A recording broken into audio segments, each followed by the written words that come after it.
All right, it's that time of year. Most employers are asking their employees to choose their health benefits. So what's an HMO, what's a PPO, and what's an EPO, and what's a POS? So many out there. So in this video, we'll go through all 4 of them. So stay tuned, watch this whole video to the end to make sure which one will work for you. So number 1, we'll look at HMO, a health maintenance organization. HMO versus PPO. This is from Kaiser Permanente, which is a big healthcare group, mostly California, Oregon, the whole New Mexico area. So this was written in August of 2022, but I think it still appears relevant. I'll leave the link in the description below so you can check this out. HMO stands for Health Management Organization. It basically means it's like a very controlled health spending group where certain treatments or type of surgeries that are required by you or your loved ones falls under different categories and how they reimburse through whoever your healthcare provider is, be it a government assistance or a private group like your employer. So HMO advantages, disadvantages, PPO plans, and then EPOs and POSs. The advantage of an HMO, it's low cost, pretty much need a referral for everything, if not many. It's generally low cost prescription drugs. Usually they'll have you fill the prescriptions either at a hospital or an affiliate where it's actually cheaper to get through them versus those chains like CVS, Walgreens. Claims won't be filed since Medicare you receive is typically in-network. So basically that means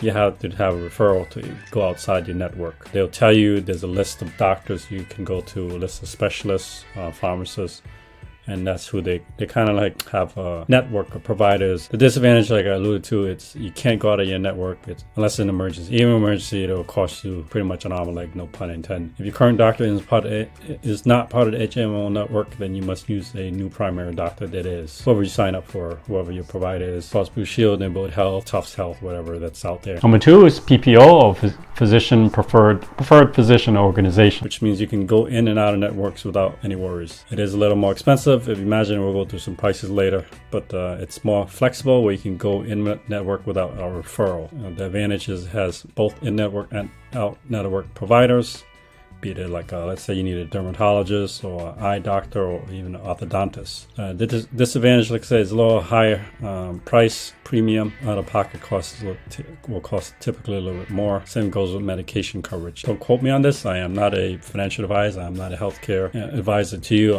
If you want me to make a video about the difference between a FSA versus a HSA, then I'll make a video on that. Comment below on that. All right, here's another one here. This will give you a diagram or picture of what the different type of healthcare providers or insurance companies out there. This is AmeriHealth.com, and this is written in 2022 and still appears pretty relevant. HMO is you get a primary doctor, but you need a referral to see a specialist, and usually a lower premium. EPO, exclusive primary organization. In-network only, physician or a specialist. You can choose either one or the other. So a little step up from HMO. This is what I have right now is a PPO preferred provider plan. You can go in our networks. You can see a primary physician or a specialist at your leisure without any problems. All right, bonus time.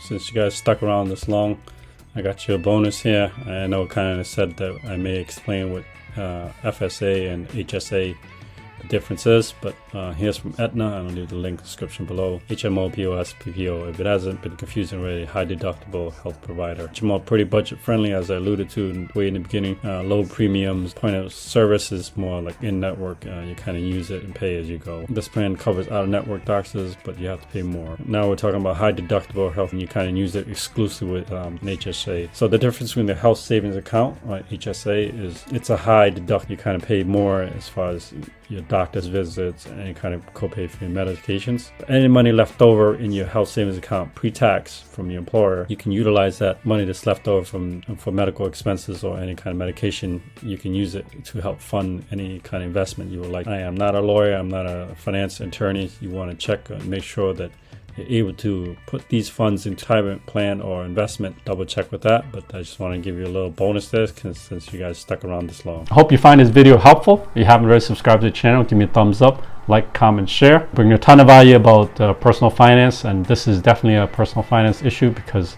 if you don't take care of your health, it becomes a finance problem. So If you haven't already, check out my links below. This helps support the channel from Amazon to Printify to Etsy to American Express.